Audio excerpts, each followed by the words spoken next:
Well, Corey, students and educators here at Marquette High School and throughout the Rockwood School District, they are hurting today over the death of Assistant Principal Carl Hudson.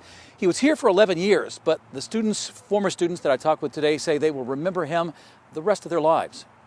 He was one of the best people at Marquette. Sarah Brown graduated from Marquette High School last year. She says Assistant Principal Carl Hudson was gentle and kind, had great advice, and was always there for students who were going through hard times. My senior year of high school, I lost my dad to cancer. I would go into his office every so often and just break down, and he would just listen.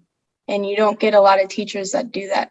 Other former students say Hudson knew every student by name, and he held them to a high standard, but also set a good example. As African-American students in the Rockwood district, he was an example and a good example to all of us. Hudson had worked as an assistant principal in the Parkway and Kirkwood school districts before coming to the Rockwood district in 2010.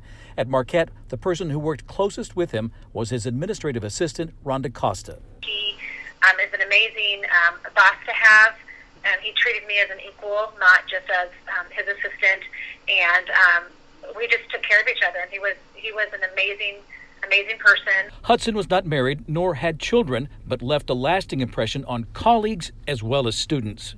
I was always very impressed with him as a professional black male in the Rockwood School District, getting to collaborate with another professional black male in the district. I was very impressed with the work that he did. Hudson battled COVID and had been hospitalized for some time. School district employees are encouraged to be vaccinated, but it's not required. And the district didn't know whether he had been vaccinated, but it was known that he had underlying health conditions. His loss is being felt by many. This is a huge loss for Marquette community.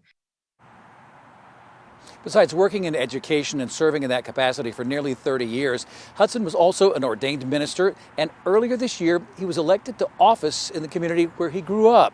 You'll hear about those parts of his life coming up all noon on News 4 at 6. Live in Chesterfield, Russell Kinsall, News 4.